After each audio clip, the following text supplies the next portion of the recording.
Vale. Buenas tardes a todos. Es que se había apagado la música, se había creado un momento de tensión y no sabíamos. Pues buenas tardes, muchísimas gracias por estar aquí, por acompañarnos en esta tarde a la presentación de este libro de nuestro querido Julio Vera. Que bueno, a mí no se me ocurre mejor manera que echar una tarde de miércoles de diciembre que la presentación de un libro. Yo no sé por qué, vamos, no sé por qué, sí sé por qué. A mí la presentación de un libro me parece un motivo de celebración y de alegría siempre. Y muchísima más si es un libro tan interesante como el que vamos a contar hoy. Pero antes de eso, os voy a presentar, ¿vale? Aunque los conocéis seguramente de sobra los dos, pero a mi derecha tengo a Antonio Fuentemayor, licenciado en Filología Hispánica, escritor con más de 30 novelas publicadas, con lo joven que es, aquí, asesor editorial y guía de circuitos turísticos, colaborador de distintos medios de comunicación, apasionado del teatro, en cuyo mundo ha formado parte como actor, director, investigador y dramaturgo. También es cofrade, hermano de San Gonzalo y del Cachorro, pregonero de distintos actos. El domingo que viene, ¿no?, vas a pronunciar el pregón de Navidad de la Asociación de Belenistas de Sevilla. Voy a hacer ya un currículum breve porque es que la historia de estos dos señores es para estar toda la tarde. Trianero y además antiguo alumno de este colegio de los salesianos de Triana, al igual que Julio, y sobre todo, y al igual que Julio, activista cultural, mente inquieta y apasionada. Esto es muy resumido, ¿eh?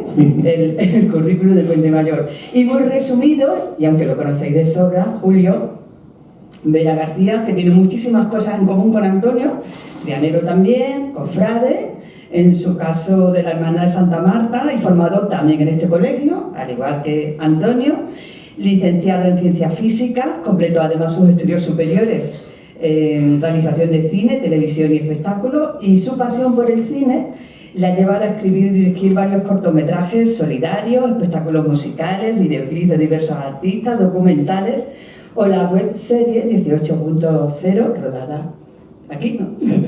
Y que mereció la mención especial en los premios andaluces de cine ASECAN. Este pasado verano fue además reconocido con algo muy emocionante, reconocido por el Ayuntamiento de Sevilla como Trianero del Año por contribuir a la difusión cultural e histórica de su ciudad, de Triana y de Sevilla, entre otros méritos, y tras el éxito de la primera novela, La Congregación de la Granada, que espero que todos hayáis leído, y si no, tenéis que empezar ya, donde nos metió en un mundo fascinante de aventuras, en el que el misticismo y el arte se veían destinados a converger. Julio nos invita hoy nuevamente a adentrarnos en enigmas con los secretos de la Serenísima, una nueva trama con dos escenarios de gran calado histórico, que son Sevilla y Venecia. Una obra que además invita a averiguar el oscuro secreto que conecta la capital hispalense con la ciudad de los canales, con un ritmo trepidante, muy cinematográfico, una misteriosa e intrincada aventura de cuya lectura es imposible despegarse, y que tiene, pues, tiene historia, tiene arte, tiene intriga, tiene misterio, tiene espiritualidad, tiene humor. Bastante. Cómo se hace, cómo se mezcla todo ese cóctel, cómo se resuelve todo eso, cómo se encaja ese puzzle, pues Julio lo hace con absoluta solvencia. Y bueno, a mí me gustaría, Antonio, que hicieras, además de esto, una primera presentación del libro de Julio. Muchas gracias, Ana, por tus palabras tan amables hacia mí. Lo primero que quería comentaros es darle las gracias a Julio por la invitación, porque sin saberlo, Julio, has hecho que me emocione, porque acabo de pisar este escenario, que no lo pisaba, no os lo vais a creer, desde enero del 95, ¿En serio? que fue el año en que yo hice OU y gané un premio aquí en los festivales de playback, de Don Bosco. O sea, fijaros, que ahora se va a hacer dentro de poquito, pues fijaros la pila de años, me da hasta miedo decirlo. Así que muchísimas gracias por la invitación, lo primero. Es un honor estar aquí, en el que es mi colegio. Yo llevo a gala ser salesiano, lo llevo por toda España, por todos los lugares donde voy, y ser seguidor de Don Bosco, llevo en el corazón a Auxiliadora. Y que esté hoy aquí con mi amigo Julio. Yo estudié con tu hermano, estuvimos juntos toda la etapa escolar, y ahora pues la literatura nos ha reencontrado, ¿verdad? ¿Qué os puedo contar de Julio? Bueno, pues que es una persona con una preparación extraordinaria. Los que lo conocéis sabéis que además de su formación es una grandísima persona, que para mí es lo más importante. Y le comentaba en la puerta que yo no sé, Julio, de dónde sacas el tiempo para hacer, ¿verdad, Ana? Una obra como esta. Sí, me parece increíble. Sí, es increíble, ¿no? Y yo creo que esa es la primera pregunta que te haría, ¿no? Que te haría cualquiera, ¿no? ¿Cómo eres capaz de poder compaginar la dirección de este colegio, tus clases, tus cursos de formación, todas las reuniones, eventos en los que estás y encima de escribir un librazo como Los secretos de la Serenísima? Bueno, pues primero muchas gracias a los dos por vuestras palabras. Y hay gente que en verano se va a la playa y yo me quedo encerrado en una casa. Ese es el secreto, ¿no? Ese es el secreto. Y de hecho, se va mi mujer y mi niño a la playa y yo me levanto muy temprano porque a mí es algo que en el verano me encanta, que es disfrutar del amanecer y aprovechar esas primeras horas antes de que empiece el sofocante calor, pues, a darnos un poquito de sevillanía, en este caso aquí en nuestra ciudad o en la playa.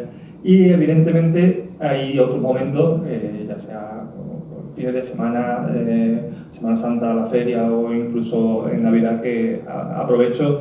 Muchas de las veces lo que hago es crear lo que yo llamo el tratamiento, como cuando haces un guión, tienes lo que es el tratamiento, el capítulo a capítulo vas teniendo ya más o menos cuál es la estructura que quieres tener. Y tú dices, aquí tienen que converger estos personajes, tienen que solucionar tal conflicto, y cuando tienes el momento de mayor relax, porque para esto necesitas concentración, pues ahí es donde te pones a escribir las páginas. No, solamente como introducción, has repetido formato en el sentido del mismo equipo, personajes centrales, ¿no? Y el mismo formato de novela histórica, de novela de investigación, de aventura, de tensión. ¿Por qué? Primero porque a mí me gusta el ritmo que te da el cine. Lo que es coger y encontrarte con un capítulo. Yo, una de las cosas que hago siempre cuando estoy leyendo una novela, a lo mejor me va a matar Antonio, pero yo cojo y miro cuando empieza el capítulo y digo cuántas páginas tiene para que termine el capítulo. Yo también lo hago, porque depende del tiempo que tengas, si estás ya en la cama y no vas a disponer del tiempo suficiente para terminar. Entonces, eso de buscar en cada capítulo que haya varias historias que se vayan entrecruzando, lo que yo le llamo historias transversales, y se vayan cruzando con la principal, es lo que a mí me gusta que se acerque al ritmo que te da un guión de cine, un guión de una película de aventuras o de acción. Es que el libro, los dos libros son como una película. Yo lo estoy viendo, estoy leyendo y estoy viendo la pantalla. O sea, transcurren exactamente como una buena película. Sí, además tiene muchísimo ritmo, y yo creo que lo que has dicho es justo lo que se lleva ahora en la literatura, ¿no? Yo tuve la suerte del mes pasado de entrevistar a Manel Loureiro, que es el último premio Fernando Lara, y hablábamos precisamente de que él tiene un estilo, podríamos decir, una técnica en la cual cada cierto número de páginas introduce algún elemento de acción o un giro, ¿verdad? Lo que se llama el cliffhanger, se llama en inglés, que es el estar al borde del abismo, ¿no? Esto de decir en el último capítulo, tengo que seguir leyendo, ¿no? No te quedas con la intriga, ¿no? Yo creo que eso me pasa a tu libro, y lo he captado desde la primera página, ¿no? Me parece que tiene un ritmo trepidante y que además contribuye mucho a los capítulos cortos. Y a mí una de las cosas que más me preocupa cuando estoy escribiendo son dos momentos. La primera frase con la que tienes que empezar un capítulo y cómo lo tienes que terminar. Por eso porque el terminarlo es lo que te va a ayudar a enganchar al lector para que siga en el siguiente capítulo y no lo deja el libro abandonado o lo sustituya por la televisión o por cualquier otro tipo de divertimento, por así decirlo. Y creo que la clave puede radicar en eso, puede radicar en enganchar al lector con pequeños fragmentos, pequeños momentos de acción, de impulso de acción, y pegarle giros, nudos de acción en lo que es la novela, que te pegue un vuelco, o por lo menos que los personajes pues vayan intentando, que es lo que pretendo con Los secretos de la Serenísima, vayan intentando resolver enigmas, y aun cuando tú crees que ya vas a resolverlo o que va a llegar al final, pues evidentemente se han metido en un lío muchísimo mayor. Es una cosa muy admirable porque hay una profusión de información histórica y artística increíble, pero eso va volando con la acción, o sea, va entrando con la acción. Eso todo leído a lo mejor de seguido sería un libro importante, ¿no? Pero pero la información, la documentación entra de una manera absolutamente fluida. Totalmente, sí, Pues, se entrelaza muy bien con la trama. Perfectamente, perfectamente. ¿Qué porcentaje de documentación, de tiempo de documentación hay ahí? Pues hay, vamos, páginas y páginas yo tengo muchísimos borradores, pero de cuál, a ver cómo lo explico. Hay una serie de elementos históricos cuando tú eliges, por ejemplo, Venecia, porque yo Sevilla lo tenía muy claro, Sevilla, yo soy un enamorado de Sevilla, evidentemente cada rincón pues, me fascina. Pero Venecia no es como Sevilla, en el que yo termino el colegio a las 2:30 y tengo la mejor formación, a las 4:30 tengo un par de horas, y digo, en vez de comer me voy a dar la vuelta por el Alcázar. Yo no puedo irme a Venecia a documentarme. Claro. Entonces tienes que ir recopilando la documentación casi en cuentagotas. Cuando has conseguido ir, yo he cogido incluso, habréis visto que hay mucho no solo de historia, sino también de leyenda y de leyenda oscura, porque tanto Sevilla como Venecia se parecen mucho en esas leyendas, pero claro, esos libros no existen aquí en Sevilla. Entonces, una de las veces de la visita que yo tuve en Venecia, una guía, yo ya sabiendo que estaba trabajando con esto en Venecia, me aconsejó un libro, y solo está en italiano, pero el italiano lo entiende fácilmente, y tengo multitud de libros y multitud de documentos para poder llevar a cabo lo que es la parte histórica sin meter unos fiascos que un historiador del arte o un historiador coja y te diga aquí, claro. Eso te iba a preguntar, porque no ha sido tu formación académica, ni la historia ni el arte, sin embargo, hablas continuamente de historia del arte. ¿Te ha corregido alguien alguna vez, un historiador? Pues, curiosamente, esa misma pregunta me la hizo en una entrevista, me la han hecho en una entrevista hace una semana. Por suerte no, pero yo sé dónde he metido algunas cosillas porque me interesaba, claro, llevarme la historia a mi derrotero. Alguna licencia, ¿no? Esa licencia, evidentemente. Pero por el momento no, aunque sé evidentemente que cuando alguien lo comentó al principio, de que no nos olvidemos de que es una novela de ficción, con un trasfondo histórico. Pero lo que transcurre entre los personajes, evidentemente es inventado. Lo único que no puede ser inventado, porque es imposible inventarse, son dos ciudades tan bonitas como son Sevilla o Venecia. Julio, yo quería preguntarte un poco por los personajes, que para los que no hayan leído La Congregación de la Granada, que les recomendamos tanto Ana como yo, porque es una novela trepidante, una novela que engancha muchísimo, que nos habla además de una congregación que existió de verdad, que todavía queda algún vestigio en la Catedral de Sevilla. Es una novela que yo creo que a la gente joven especialmente, yo creo que le puede servir para conocer un poco esa Sevilla, ¿no? Gloriosa, ¿no? Del siglo de oro. ¿Pensaste desde el principio recuperar los personajes? ¿Hay una evolución? No sé, háblanos un poquito de eso. Los personajes principales de Los Secretos de la Serenísima son los mismos que de La Congregación de la Granada, pero no quise saturar al lector con todos los personajes que lleva la trama de La Congregación de la Granada, sino que puntualmente pues, son el grupo de chavales, y bueno, no quiero hacer un spoiler porque sale un poco más adelante. Pero sí que es verdad que cuando tú ya has escrito, porque la primera novela llegó a 700 páginas que tuve después que recortar, esta novela también no fue la editorial quien me mandó a recortar, sino que ya directamente yo sabía lo que tenía que hacer, porque ellos me lo habían explicado. Entonces le dije, yo creo que ya está perfecta en cuanto a su longitud, y viendo el tema de los personajes que pasan de La Congregación de la Granada a Los Secretos de la Serenísima, maduran mucho, es decir, es completamente distinto. Cada uno le añade algo a la historia, porque habéis comentado, por ejemplo, el humor. Es decir, tú cuando estás pensando en sarcasmo, pues yo estoy pensando en un personaje, ¿sabes?, al que le va a pasar todo mal. Evidentemente le tengo que colocar la mala suerte del malfario desde el principio de la novela. La persona que es sensata y que tiene sus datos históricos, la persona que lleva todo lo que es el cotarro del arte y que es conocedora de todos los monumentos, las esculturas, las pinturas. Sí, cada personaje ha madurado. De hecho, no solo ha madurado, sino que evidentemente en las relaciones personales maduran mucho más en Los Secretos de la Serenísima, pero no puedo avanzarlo porque lo vais a ir conociendo conforme desgranéis los capítulos. Pero algo de la historia sí podemos hablar. Todo sí, empieza, claro. O sea, de la vinculación entre... ¿Por qué Venecia? ¿Por qué es Venecia la ciudad elegida en esta ocasión? Bueno, yo ya, como se hacen los guiones, hay que sembrar para recoger. Y yo ya sembré en la Congregación de la Granada, porque en el último capítulo de la Congregación de la Granada doy una pista de dónde va a ser la siguiente ciudad.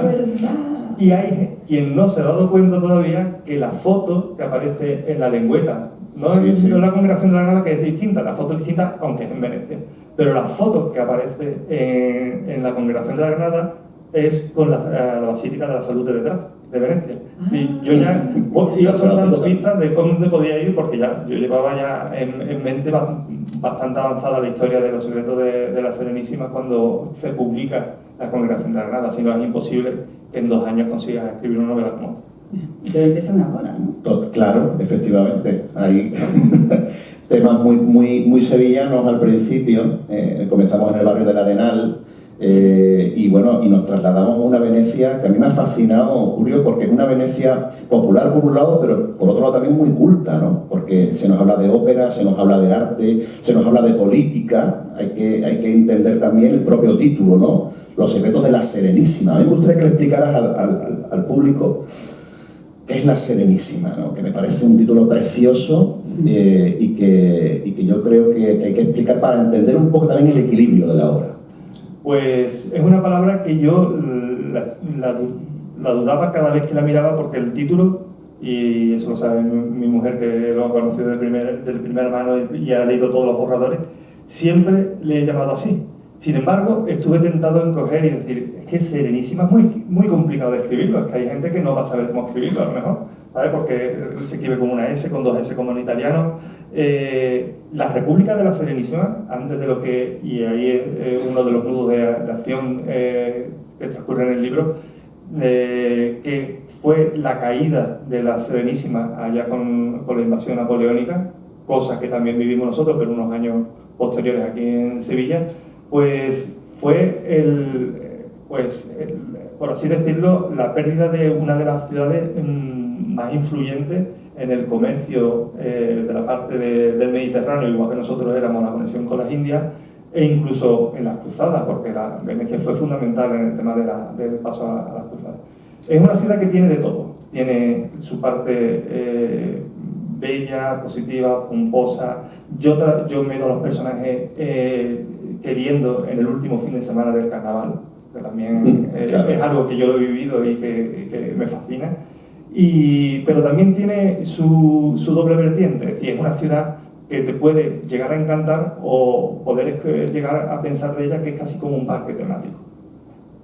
También es una ciudad que ha vivido, si hoy en día tuviéramos que hablar, como por ejemplo se habla de Las Vegas, de la ciudad del pecado, Venecia o Sevilla en la época de las Indias, cuando teníamos el puerto más influyente de esta parte, evidentemente eran ciudades donde la penuria y bueno, el lujo lo tapaba completamente, pues la hambruna que pasábamos por otro lado. Sí, unos extremos, digamos, que ocurrió un poquito igual, ¿no? A mí me ha interesado mucho un personaje, que no sé si deberíamos decir el nombre, ¿no? Andrea Navallero, que es un personaje histórico, porque si algo tiene bueno la novela de Julio, es que no sabemos distinguir en ningún momento la realidad de la ficción, ¿no? En el caso de Andrea, bueno, pues formó parte de la corte de Carlos V, de su cortejo nupcial, que tuvo además lugar en Sevilla, la boda, ¿no? ¿Cómo llegas a estos personajes, Julio? ¿Tú habías leído previamente mucho sobre este tema? Bueno, no es un spoiler, porque aparece al principio prácticamente, pero uno de los mejores puntos de conexión entre Sevilla y Venecia históricamente fue la boda de Carlos V con Isabel de Portugal, la gran boda, hoy se llamaría la boda del siglo, no, la boda del milenio. Y Andrea Navallero pues fue el embajador que vino de Venecia, y en aquel momento pues tanto Carlos V con el duque de Venecia pues tenían unas negociaciones, porque estamos hablando de una época en la que estaba la Liga de Coñac. Eso es, el Concilio de Trento, que también pues, Carlos V pues envía a Diego Hurtado de Mendoza como embajador allí.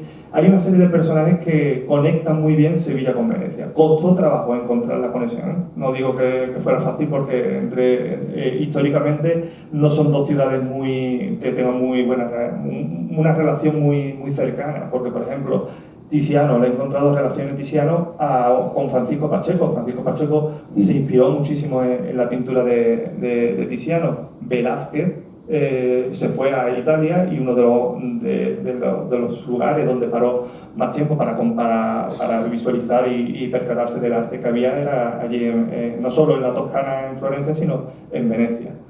Luego sí hay conexiones, pero evidentemente el hacerlo confluir en la historia a estas dos ciudades costó un poquillo de trabajo. Bueno, cuesta trabajo, pero al final, o sea, a mí me sorprende que digas que te ha costado trabajo, porque al final parece, bueno, al final, no vamos a hacer no, lo que se puede contar, pero que al final se van desengranando todas esas conexiones y uno queda convencido de que hay muchas. De que hay muchas, sí. La facilidad con o sea, es tu trabajo, claro.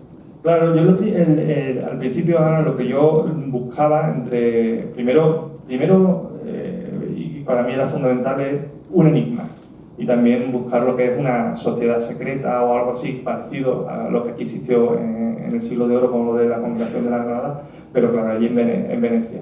Y evidentemente no resulta fácil al principio encontrar esos personajes de unión, pero quiera que no, ahí donde hay ciertas licencias después, no estoy hablando de los personajes principales, sino quizás de los secundarios, que nos ayudan a ver que quizá no en el primer... Estaba hablando antes de la boda de Carlos V, que estamos hablando del año 1526, y por ejemplo la novela habla de la invasión napoleónica, que estamos hablando de más de 250 años después, 1797, y de Giacomo Casanova, por ejemplo, que era un masón relacionado, que no llegó a Sevilla, pero estuvo en Barcelona, y que el personaje de Giacomo Casanova, que nosotros lo conocemos solamente como mujeriego, pues quizá hay que conocerlo también como diplomático, como era, o incluso como espía italiano. Esa parte me ha encantado. Sí, es muy interesante. Que descubre muchas cosas que uno no había caído previamente. Te has metido debajo de los canales, Julio. Va a descubrir cosas porque lo parece también, ¿eh? Pues la verdad que los canales de Venecia... Al principio yo tuve una mala experiencia la primera vez que estuve en Venecia, pero todo se solventó la segunda vez que la viví y descubre Venecia de una manera completamente distinta. Y lo más bonito que ya desafortunadamente eso no lo podemos decir de Sevilla, porque ya perderse por Sevilla es complicado. Pero todavía quedan algunas calles de la judería donde te puedes perder de una manera preciosa. Pero en Venecia lo mejor es no llevar rumbo, porque además el GPS no funciona, porque las calles son tan estrechas que prácticamente te confunde con la siguiente y te crees que hay salida. Así que lo mejor es perderte entre calles, canales o fondamentas, que son las calles que van quinto al canal, como es la fondamenta de Andrea Navajero. A mí me dio clase de latín don Valentín Fuente, un mítico salesiano, ¿verdad? Estaría orgulloso de ti, don Valentín, porque bueno, el despliegue que haces de latín en la obra es increíble. Google ayuda mucho también ya hoy en día, y también los profesores que tengo aquí en el centro, que les hacía consultas para ver si Google, el traductor de Google, pues me lo estaba haciendo de la manera adecuada. Y la verdad que sí, yo no soy de humanidades, yo soy de ciencias y pura, pero sí que es verdad que siempre me ha llamado la atención cuando tuve alguna lápida, algún mármol o cualquier símbolo que haya en el suelo, que Venecia está repleto de ellos, pues saber qué es lo que dicen. Es bonito también eso, el didactismo que tiene la novela, Julio, cómo le enseñas a los chavales, porque como ya he comentado antes, yo creo que es una novela muy apta para la gente joven, ¿no? Ya en la Congregación de la Granada yo me sentía un chaval, era como volver atrás en el tiempo, jugar en una gincana, lo planteaste como una gincana. Yo participé en las míticas gincanas de la Cruz Campo, ¿no? En los años 90, tú también, ¿verdad? Sí. Y esta la planteas como un escape room prácticamente, ¿no? Que es como la evolución natural de la gincana y que en cierto modo también puede servir para que los jóvenes se enganchen a esta obra. Yo creo que sí, yo creo que hoy en día lo que tenemos que buscar es que los jóvenes se enganchen a la lectura, que es algo que desafortunadamente lo vamos perdiendo, y como docente pues mi labor también es contribuir en eso. Pero evidentemente hay que llamarle la atención con algo actual y yo, como tú bien has comentado, pues planteo cada situación en la que se encuentran inmersos los personajes como si fueran el que reunía y tengas que resolver un enigma detrás de otro para conseguir salir de esa situación. Y hay actualidad, y hay elementos absolutamente de último todo, y hay, no quiero desvelar, estoy ahí midiendo las palabras, pero se nota muchísimo que Julio es un maestro absolutamente vocacional y motivador. Sí. Se nota muchísimo y en el libro se ve todo eso que está resaltando Antonio. A mí me gusta también como físico soltar alguna pullita científica como física en ese caso. Muchas de ellas, la Congregación de la Granada estaba repleta de ellas, pero cuando le metí el tijeretazo a la novela dije, esto me lo tengo que eliminar. Pero esto me ha dado pie a que pueda utilizar mucho de esa parte, porque conforme va desarrollándose, yo siempre lo digo, hay situaciones en las que se van a encontrar los personajes que es muy poco probable que sucedan en la naturaleza, pero no significa que sean imposibles. Y de eso trata una de las partes de la física, como es la física cuántica, con su faceta probabilística, que a mí me encanta, y entonces evidentemente me la he guardado para ciertos momentos de situaciones de es que es muy bonito, porque usa todas sus cartas, usa las cartas de su formación, las cartas de su pasión, las cartas de las cosas que le gustan, las cartas de su profesión, lo usa todo. Y las cofradías, que no faltan. Y las cofradías. Las cofradías están presentes, ¿verdad? En los pequeños detalles, en las conversaciones de los personajes, ¿no? Cuando dicen la salud y buen viaje, ¿no? Ese es un Cristo de Sevilla, ¿no? Son esos detalles tan bonitos que vas enlazando para que el lector, que evidentemente es un lector universal, no tiene por qué ser sevillano, pero siempre ese guiño a la ciudad de Sevilla, yo creo que es una cosa muy especial, ¿no? Tengo que dejarlo caer, lo siento, pero yo creo que es defecto de formación, pero me lo pide el cuerpo. Cuando estoy escribiendo, pues soltar alguna como Jardines, que somos todos aquí en esta ciudad, pues evidentemente tenemos si tenemos la oportunidad, pues lo soltamos. Y no, has comentado una anécdota muy curiosa porque es el final de un capítulo y tal como lo escribí la primera vez, digo, esto se tiene que quedar así. Totalmente. Me encantó. Estoy mirando la portada de ese encuentro, la pista de la siguiente. Yo te lo iba a decir porque la portada es preciosa, ¿verdad? La pista de la siguiente, estoy aquí, digo, a ver, lo miraré después con lupa. Sí, yo no sé qué cuadro habéis elegido, si ha sido idea de Rosa, ha sido idea tuya. Yo me lo encontré ya, pero la verdad que la editorial ha tenido un acierto enorme. Me gusta lo enigmático que aparece ahí, pues la torre de San Giorgio Maggiore, y quiera que no, ahí con la luna o en lo que es la penumbra, quiera que no, viste mucho una portada. En la Congregación de la Granada yo creo que sería una novela completamente distinta si le quitamos esa maravilla de la Giralda a la derecha, con esa terminación de Hernán Ruiz, el campanario que hizo Hernán Ruiz el joven, que perteneció a la Congregación de la Granada, ¿sabes? Pues creo que la portada viste mucho también de la novela y es importantísimo. Por eso se frenó mucho la Congregación de la Granada, porque no terminaba Rosa de gustarle cómo terminaba, cómo era la resolución que le daban de la portada. Sí que es verdad también comentar que Rosa no está aquí, que estaba previsto que estuviera, porque esta mañana su madre ha tenido un accidente, ha tenido una caída y se encontraba bien, pero evidentemente tenía que darse al cuidado de ella. Tenemos la suerte de tener a Rosa como editora también común, yo también publicaba Almuzara, y es verdad que el trabajo se nota, ¿no? Es una editorial que va en crecimiento continuo.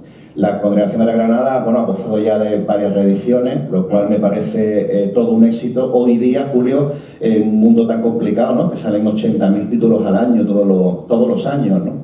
¿Qué proyección tienes con La Serenísima? Porque en el caso de la primera novela, me decía un veterano editor hace años que todo libro que lleva la palabra Sevilla en la portada o que aparece la Giralda, por lo general suele funcionar bien.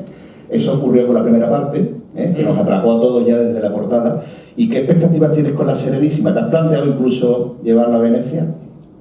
Eso sería una maravilla, ¿no? Por soñar una traducción al italiano sería magnífico. De hecho, es curioso, estaba en la Feria del Libro, estaba filmando, no recuerdo en qué caseta estaba filmando, y se acercó una chica, se puso a ver la portada, le dio la vuelta, no sé cuánto, y le digo, ¿tienes lo que suelo hacer habitualmente? Dice, ¿tienes un minuto y te cuento de qué va la novela? Dice, es que soy de Venecia. Y empezó a ojearla y a abrirla. Dice, aquí hay muchos datos y mucho lenguaje que es muy cotidiano nuestro, porque si os dais cuenta hay mucha cursiva. Sí, ese fue uno de mis temores, el poner tanta cursiva y tanto italiano, porque también te puede meter ahí en contramano. Y esa imagen del interés que presentó esa chica me llamó mucho la atención. Digo, sería una auténtica maravilla tener la obra en italiano y que los venecianos pues se interesen por una ciudad como Sevilla también, porque no entre las dos. ¿Por qué no, verdad, Ana? ¿Por qué no? Claro. Nosotros, verán, ya estamos interesados en Venecia, porque no se van a interesar ellos en Sevilla. Bueno, no hemos hablado, Los Guardianes de San Rocco, el subtítulo de la novela. ¿Otro misterio? Otro misterio, pero eso ya sí que hay que desvelarlo un poquillo conforme va avanzando la trama. Igual que en la primera novela había un subtítulo que era Las Arras del Mestizo, en este caso pues hace referencia a una sociedad secreta. San Rocco es San Roque, que es el santo pues, protector de las epidemias, y tanto Sevilla como Venecia sufrieron unas plagas de la peste horrorosa. De hecho, San Rocco fueron llevadas las reliquias allí a Venecia cuando pasó la primera plaga, y ya en las dos plagas sucesivas, que son las que mayor devastación tuvo en la ciudad de Venecia como en la de Sevilla, pues se levantaron, estoy haciendo un poco de spoiler, pero se levantaron algunos de los monumentos tan grandes que hay en la ciudad de La Serenísima, como en la Basílica de la Salud. No pasa nada. La novela es tan vasta que por un poquito de spoiler lo que crea todavía más. No se va a acordar nadie cuando llegue ese capítulo. Has hecho cine también, tú tienes estudios de cine, sí. Eres una caja de sorpresa. Y entonces yo te iba a preguntar por soñar, Julio, una adaptación, si surgiera algún día de estas novelas, de otras novelas que lleguen. No sé, ¿has pensado en actores? ¿Tú piensas en los personajes? Sí, yo pienso... Le pones rostro, ¿no? Le pongo rostro, claro, y le pongo rostro, y algunas veces incluso le pongo voz así más ronca cuando me imagino el tráiler. Yo lo que hago muchas veces es imaginarme el tráiler de la película. Claro, ¿sabes? De hecho, en la Congregación de la Granada, el texto que hay en la misma portada, que hace referencia sobre eso, era para mí como lo que podía decir el tráiler. Pues sí, que lo pensaba, evidentemente, eso es un gran sueño. Cualquier persona que ha escrito algo le gustaría también verlo en la pantalla sin que te lo destrocen. Porque hay muchas novelas que terminan destrozadas por una mala producción o dirección. Es cierto. Y en este caso, pues para mí, pues que también lo he hecho y he estudiado cine, lo he hecho con el cariño, pensando como si fueran escenas cinematográficas, pues me gustaría que si se llevara a cabo se hiciera con el mismo cariño que le puse yo. A lo mejor lo puedes dirigir tú. También, ¿No estás aburrido? O por lo menos ser co-guionista me conformo. Bueno, no sé, Julio, si darle paso al público, ¿no? Claro, si tienes alguna pregunta, sería bonito que interviniera el público. Sobre todo a aquellos que han leído la primera parte, a lo mejor tenéis un poquito más en la cabeza los personajes, tenéis la línea argumental y tenéis alguna duda, ¿no?, que preguntarle a Julio. Siempre es difícil romper el hielo, Ana, esto es complicado, ¿no? Aunque sea la familia, ¿no? Aunque sea la familia y los amigos. Vale, que encender las luces me parece a mí, ¿no? Sí, pues nos vemos bien. Es verdad, porque no se ve. Ahora sí os vemos muy bien. Es que tenemos aquí ¿No tenéis curiosidad por preguntarle cosas a Julio? A Julio, aunque sea por el próximo proyecto, porque aquí en la sala yo sé que hay escritores, gente que sabe del tema. En fin, que Julio, yo no sé si estás preparando algo. Seguro que estás en algo ya, ¿no? Bueno, he de confesar que la siguiente novela está escrita, revisada y guardada. Ya estoy nerviosa. Guardada. Pero no va por los derroteros de los enigmas de las dos anteriores. Esa siempre es la bala de la recámara que tienes ahí preparada por si necesitas más tiempo de la cuenta en la siguiente obra. Y yo, evidentemente, quiero ver cuál es la trayectoria que tienen estos personajes por si es necesaria una tercera parte. Claro. Que en lo que es el tratamiento que os he comentado antes, lo que es mi mente, ya la tengo más o menos estructurada, las ciudades en las que quiero que se base, evidentemente. Y ¿Hay pistas o no? ¿Hay pistas o no? Hay pistas. Hay que buscarla. Hay pistas. Y hay gente que me conoce de muchísimo tiempo que ha acertado de pleno en cuáles son las dos ciudades donde me la voy a llevar. Me voy a llevar los personajes. Hay lectura atenta entonces, tienes unos lectores que se implican. Sí, y hay gente muy observadora. Un detalle de la Congregación de la Granada es que en esta no he saltado tanto al pasado, en la otra sí saltaba al pasado y jugaba con la manera lineal que transcurren los personajes en el momento, y en el momento de los flashbacks son los personajes históricos los que hablan en primera persona. Pero la parte lineal también está narrada por una persona. Está narrada, no soy yo el que lo escribe, sino que verdaderamente hay una narración. Y esa pista la dejo tanto al principio como en otro momento final. Y hubo una persona que me dijo, que me lo acertó de pleno. Dice, conociéndote a ti, tú has hecho esto. Y lo Esta noche empieza a leerlo otra vez. Yo verdaderamente, a quien únicamente se lo he contado, no se lo he contado ni a Rosa, se lo he contado solamente a mi mujer. ¿Vale? Pero esa persona lo acertó. Me descubrí y te lo voy a contar, Rosa. Pues sí que hay un proyecto completo, terminado, revisado este pasado verano, porque se terminó de entregar y ya en agosto me puse a trabajar en otra que la tenía ya terminada. Y bueno, puede ser un proyecto bonito, porque la verdad que hay mucha gente que está con mucho interés en saber cómo termina la historia de Carmen Arrabal y de 18.0. Pues sí, que la verdad es que no es cualquier cosa. La promoción de esta novela, Julio, hablarnos un poquito, porque ahora estamos en Navidad, en una fecha en la que hay mucha competencia, es cierto, hay muchos actos, hay muchos libros. Por cierto, hablando de libros, tenemos aquí fuera la Botica de Lectores, tenemos a nuestro amigo Rafa Rodríguez, que siempre colabora. Hay que darle las gracias a Botica de Lectores, que sabéis que tenéis en la calle Asunción, en República Argentina, 2 librerías. Una de ellas, la de República, es mi librería de toda la vida. O sea que también agradecer, ¿no?, que esté aquí. Y Rafa, tienes un club de lectura ahí. Tengo un club de lectura, a mí me han mandado a Santa Catalina. Me han dicho, tú como tú eres de Triana, te vas a ir al otro lado. Para animar al lado del tremendo. Exactamente. Entonces yo te quería preguntar por la promoción, porque ahora vas a tener que interrumpir un poquito, ¿no?, por el tema de la Navidad. Arrancaste en la Feria del Libro. ¿Y qué planes tienes? Bueno, pues ahora todos los fines de semana tengo firma. Ahora el domingo, por ejemplo, firmo por la mañana en la Casa del Libro. También tengo firma en el Corte Inglés, en el Bion, y Rafa nos lo ha dicho los dos. Dice, os tengo que mandar ahora lo que es el calendario para fijar alguna fecha de firma también con distintos locales, como tú has dicho, en República Argentina y allí en el centro. Hablando de fecha, que es muy bonito que le escribáis la carta a los Reyes Magos y le pidáis el libro de la Serenísima, o bien para vosotros, o bien para vuestros seres queridos, porque es el mejor regalo que le podéis hacer. Si no habéis leído La Congregación de la Granada, pues los dos. Claro, se le piden los 2 por 1. Y vais a quedar como auténticos reyes. Yo creo, vamos, no hay mejor regalar algún libro. En esta ocasión, el libro del que estamos hablando, de verdad, si no lo habéis leído. Y si no conocéis Venecia, mi hija este verano que viene la quiero llevar, va a servirle de guía, porque también es una guía de viaje estupenda. Nos hablas de los puentes, nos hablas hasta de la historia de las góndolas, lo cual me ha sorprendido.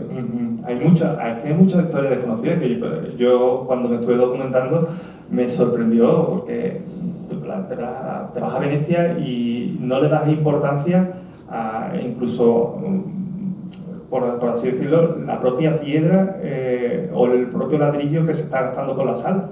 Hay cuestiones que, por ejemplo, de Venecia hablamos de que se hunde cada año son 5 milímetros por año lo que se está hundiendo Venecia. Y dicen que en el año 2150 pues, podría estar por debajo del nivel del agua. Sabemos cómo está el agua alta y hemos visto, todo el mundo lo vemos en las redes sociales, cuando llegan aguas altas, pues evidentemente le llega el agua por la mitad del muslo. Pero es algo desconocido. Por ejemplo, Nueva York es una ciudad que se está hundiendo al mismo nivel que Venecia. Se está hundiendo en vez de 5 milímetros por año, 4,1. Hay ciudades como Miami, como Bangkok, son ciudades que se están hundiendo y tienen esas características, el haber nacido en unos pilotes y haber crecido la ciudad de una manera muy similar a como están construidas partes aquí en Sevilla también, para salvar la Alameda de Hércules. Sí, otro punto en común, claro, que tiene Sevilla con Venecia, ¿no? La propia configuración geográfica lo explica muy bien, esos pilotes que hay en Venecia, tan curioso, donde todo el mundo se hace las fotografías, ¿no? Donde atracan las góndolas. La verdad es que es un libro que es una gozada, ¿no? Porque al mismo tiempo es como montarse en una montaña rusa, ¿verdad, Ana? Totalmente. Y subiendo, bajando y encima aprendiendo, ¿no? Aprendiendo muchísimo. Es que esa habilidad a mí me ha seducido desde el primer momento, me ha llamado muchísimo la atención esa habilidad de divertir a la vez, lo decíamos al principio, ¿no? Mientras estás recibiendo un conocimiento muy profundo, es que es un conocimiento muy intenso, o sea, que son muchísimos datos los que se están recibiendo. Es que lo que dices de Venecia, canales, el funcionamiento del sistema, un montón de cosas que no nos planteamos nunca. De hecho, yo tampoco lo conocía, incluso el tema de los campanarios, que también es otra de las facetas que nosotros no somos muy similares. Sevilla y Venecia, la cantidad de campanarios, pero Venecia se nos gana por goleada. Los campanarios de Venecia, que ahora mismo tiene 170, en el siglo XVI eran 200 campanarios los que había, y algunos de los campanarios que hay ahora mismo en Venecia tienen una inclinación superior a la de la Torre de Pisa, pero solo nos fijamos en la Torre de Pisa, ¿sabes? Pero hay campanarios como el de San Stefano, San Giorgio di Greci, de Grecia, que son campanarios que están completamente, parece que se te van a caer encima. Y la faceta didáctica que tú comentas es algo que lo quise también en la Congregación de la Granada, porque me lo comentaba incluso mi director titular aquí del colegio, y dice, es que eso le ayuda a los alumnos a entender por qué el nombre de las propias calles. Si alguna vez nos preocupáramos por saber por qué los nombres de las calles son esas, aprenderíamos mucho de la ciudad. Y eso le pasa también a la ciudad de la Serenísima. Yo tengo una duda, Julio, que me imagino que Ana también se la ha hecho, que es el disfraz, ¿eh? Porque los personajes se compran unos disfraces de mandarina, de fruta, pero cuando van a Venecia no pegan esos disfraces, ¿no? ¿Tú de qué te disfrazarías? Yo tengo mi propio disfraz. Evidentemente, para tú meterte, para tú hablar del último fin de semana de carnaval en Venecia, has tenido que vivir el último fin de semana de carnaval en Venecia. Yo lo he visto. No. Yo he visto una foto. Lo pueden ver en mis redes sociales porque lo pongo y son completamente visibles, no como algunas otras, pero la verdad que comento situaciones que te encuentras allí en Venecia que son rocambolescas, porque ellos se pintan de una manera, que lo comento ahí, que justo debajo de lo que se ponen debajo de la máscara, se pintan tanto los ojos para que tú no sepas distinguir si es un hombre o una mujer. Y hay disfraces que no sabes distinguirlo. Curioso. Porque es fundamental el anonimato. El anonimato es fundamental allí. Sí.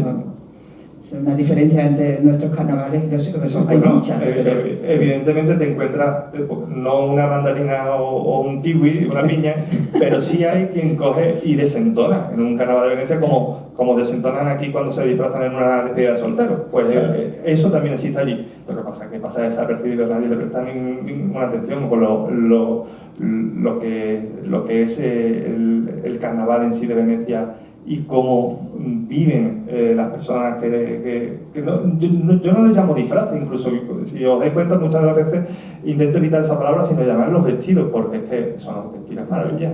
¿Cuántas veces has ido a Venecia, Julio? Pues tendría que hacer la cuenta, pero los últimos años no me he perdido, incluso solo uno por el COVID, porque incluso el año del COVID, en el año 2020, nosotros llegamos a Marco Polo, al aeropuerto de Marco Polo, y nos pusieron una pistola en la cabeza. Yo no sabía que eso era un termómetro. Hasta que volví de Venecia, mi padre me dijo al recogerme en el aeropuerto, acaban de cerrar el aeropuerto de Venecia. Y es cuando pasó todo. Increíble. Wow.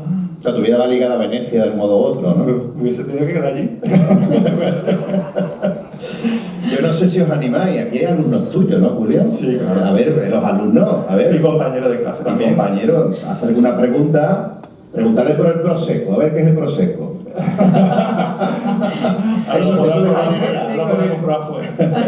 De hecho, por eso ponía que probaremos ahora una degustación, porque yo más que una presentación lo que quiero es un encuentro, que charlemos, que ahora nos tomemos algo y que disfrutemos pues de un aperitivo sevillano y un aperitivo muy típico veneciano, como por ejemplo el viterotonato, que es algo muy tradicional en la Navidad, que se toma allí en la zona, más bien en la zona del Piamonte, es más tradicional, y el bacalao mantecato, que es como una rondada de bacalao, que eso sí que es típico veneciano, y tú tienes que interrumpir tus visitas turísticas en Venecia a las 12 del mediodía para tomarte un prosecco o un spritz con un bacalao mantecato. Bueno, pues si no queréis preguntar nada, ¿nos vamos al prosecco? Nos vamos al prosecco de Venecianas Maneras. Muchas gracias. Lo que sí, vamos a hacer una cosa, si os parece, como todos lo conocéis y lo tenéis al lado todos los días, ¿vale? Le vamos a pedir a los Reyes el libro, lo podemos comprar en fuera, pero ahora nos vamos a poner a tomarnos el prosecco, a conocer esos aperitivos venecianos, a disfrutar con Julio, a tenerlo al lado, y ya cualquier día pues, os puede firmar el libro. ¿Te parece a ti bien así, Julio? Vale. Daros las gracias a todos por venir. La verdad que me habéis emocionado mucho de vosotros, porque no os esperaba, me habéis sorprendido con vuestra compañía, con vuestro calor, con vuestra cercanía, y evidentemente pues que todos paséis, porque no sé si os veré después del día de hoy, que paséis una feliz Navidad y un descanso, una feliz fiesta en familia también. Pues muchísimas gracias a todos y enhorabuena, Julio. Vamos a brindar por él, por la Navidad y por el éxito de sus libros. Enhorabuena.